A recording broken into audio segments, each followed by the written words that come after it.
one of the things I've noticed time and time again is that whenever I talk about the relationship between responsibility and meaning, the crowds that I'm talking to go silent. Say, look, you need a meaning to sustain you through the vicissitudes of life. Okay, well, try to debate that. It's like, is life painful? Yes. Is it anxiety provoking? Yes. Is it uncertain? Yes. Is it painful beyond bearing sometimes? Yes. It's difficult. Everyone agrees about that. Now, they might disagree about how difficult, but that doesn't matter. That the central point holds. Okay, what if you think that's all pointless? Well, that doesn't seem very helpful. Okay, so you need a sustaining meaning. Well, where do you find that? Well, you generally find it in responsibility to yourself and to other people. And people ask themselves those questions when I'm talking, because I ask them to ask themselves those questions, and that's the answer. Well, what's meaningful? Well, I have a meaningful relationship with my father. I have a meaningful relationship with my wife. I have a meaningful relationship with my pet, because I take care of that pet. When I commit to something and make sacrifices, that sacrifice is something I also talk about a lot in both of the last two books. If something's valuable, you'll make sacrifices to attain it. And that discovery of sacrifice, I think that's what separates it's one of the primary factors separating human beings from animals. Because we discovered that we could let go of something we value in the present, and we would gain something we value even more in the future. We acted that out dramatically in all sorts of strange ways over thousands and thousands of years before it was formalizable psychologically. But it's a massive discovery. I can forego gratification in a particular way and benefit in the future. So I can share the proceeds of my hunt. And I store up future food in the form of reputation and the favors I'm owed now by other people. It's a massive discovery.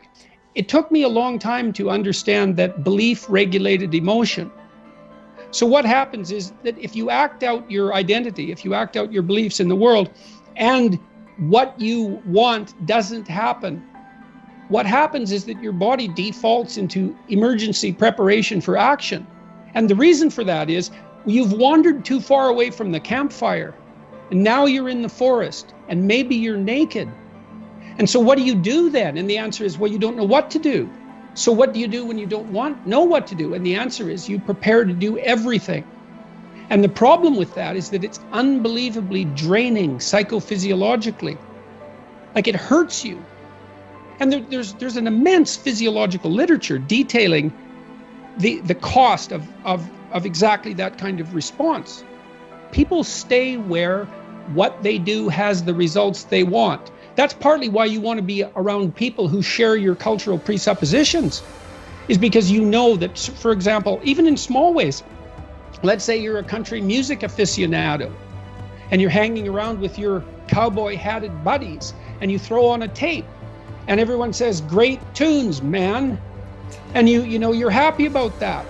But you throw on a piece by Tchaikovsky and you're in a different subculture, and who the hell are you?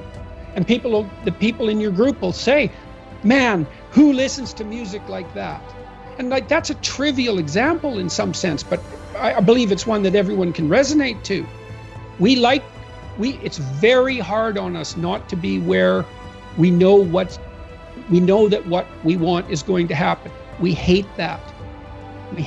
And no wonder. So, and then, there are varying degrees of that, obviously. You can really be where you don't know what's going to happen, or you can only be there to some degree. But by and large, we're conservative creatures, even if we're liberal in temperament. We can't tolerate that much uncertainty.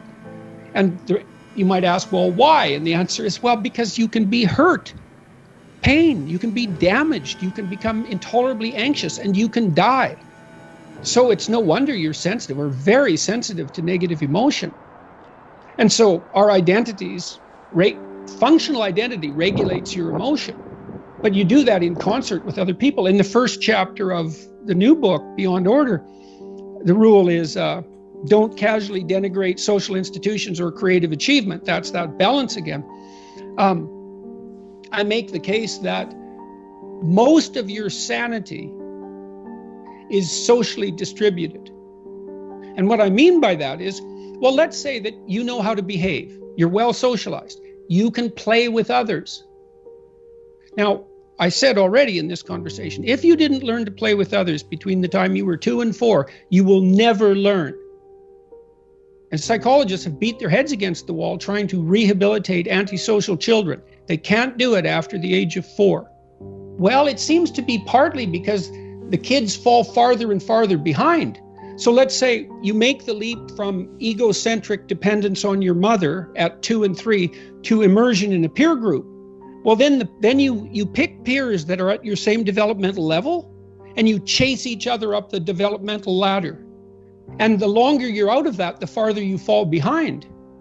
And so, kids, 5-year-old kids might come across another 5-year-old kid who tends to cry too much if they don't get their way. And they'll say, we don't want to play with the baby. And what they're saying is, we have to find someone who's at our developmental level, shares our developmental horizon, so that we can mutually scaffold our further development. Now, they're not going to say that, obviously, but that's the situation. And kids test each other out when they first meet. So do adults. Game. Can you play? Are you playing at the same level as me? I'm playing my game at the level that will further my development. Can you play along with me? If not, well, maybe you're lower in status and I can pull you up as a mentor. Maybe you're higher in status and I can learn from you. But if you're a peer, we can play together. Anyways, if you're acceptable to your peers and you behave well, they'll accept you. And then they tell you all the time if you're acting appropriately. If your jokes are funny, if you're dominating the conversation, if you're bringing something of value to the table. And all you have to do is pay attention to the social cues, and you'll keep yourself regulated. Do not allow yourself to become arrogant, deceitful, or resentful. I might have the order wrong there, but that's the chapter. Yeah, it opens with a discussion of why you would get resentful. It's like, well, culture's arrayed against you, so you're the target of tyrannical forces that are beyond your control. They're arbitrary. They don't work in your interest, at least not entirely. And the more eccentric you are, let's say, the more tyrannical culture will be to you. And so you're stuck with that. And then nature conspires to destroy you constantly and is going to do that with pain and anxiety and aging. And then there's the uncontrollability and darkness of your own psyche. And everyone faces those. Now, we face the positive elements of those too, the beneficence of culture, the beauty of nature, the glory of the human spirit. That's there as well. You have reasons to be deceitful, resentful, and arrogant, but it's not a good game unless you want to produce hell. I took the idea that we were supposed to learn something from the horrors of the Second World War seriously. Never forget. Okay, you can't remember what you don't understand. So what are we supposed to remember? What are we remembering? The fact that all these people were murdered? No, we're supposed to remember that was a revelation of the genocidal nature of the human psyche. That's partly why I'm so impressed, let's say, with the story of Cain and Abel. I dealt with that in my biblical lecture series and in my writings. The first two human beings, according to the book upon which our culture is predicated for better or worse, the first two human beings, brothers, the adversary and the hero, the archetypal adversary and the hero, put right at the beginning of that amazing book. It's the beginning of history. Cain's sacrifices are rejected by God. Okay, well, how do we understand that? That's easy once you know the key. You make sacrifices to make the future better. Well, what if that doesn't pay off? Well, think about that. You know what that's like. You endeavor to do something, and it doesn't work. You're not appreciated for who you are. You fail. Maybe you failed despite your best efforts. Well, are you rejected by God? Well, it's as if you're rejected by God. Does it make you resentful? Does it make you bitter? Does it make you want to pull down the successful? Does it make you want to pull down the successful out of spite? Does it make you want to pull down the successful out of cosmic spite? The answer to that happens to be yes. You shake your fist at God. You say, I'm going to harm those whom you blessed. And no wonder. It's no wonder. You know, it's harsh that the rewards of life are indiscriminately distributed. It's hard on everyone. But it doesn't help. It doesn't help to become bitter. And it's not like I don't understand the temptation. I mean, I think part of the reason I get away with being so bloody preachy is because I'm talking to myself. You know, it's not like I don't put myself in the boat of the damned and lost. We have to strive not to be wretched. There's something that doesn't seem fair about that. Why couldn't we just be happy being who and what we are? Why is it that we're punished if we don't strive? Well, I don't know. We're negentropic organisms, right? I mean, we have to maintain this incredible complexity in the face of a dissipating universe. It requires effort. It's the second law of thermodynamics, I believe. That's why we have to strive. Well, why is the world constituted that way? I guess it's an infantile paradisal wish in some regard. Couldn't we just be rewarded for who we are? I can understand that. But I don't think that it works. I don't think that's how things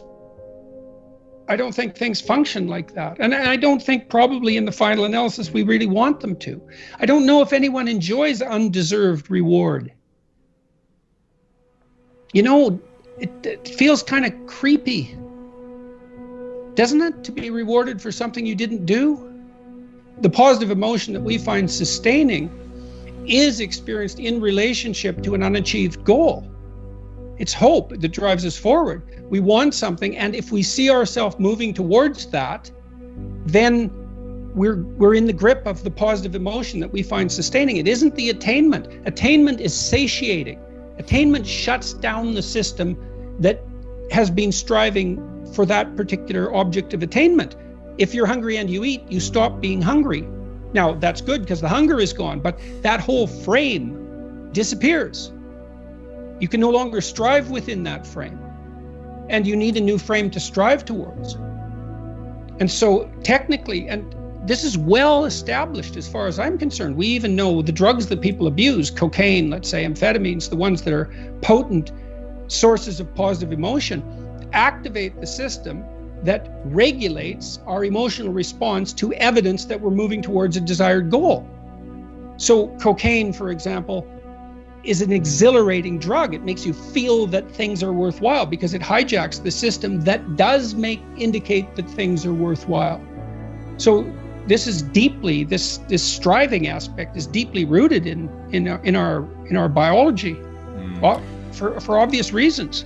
Pick something, aim at it. As you move toward it, you'll get wiser. Then maybe your aim will change. That's okay, but at least it'll change in an informed way.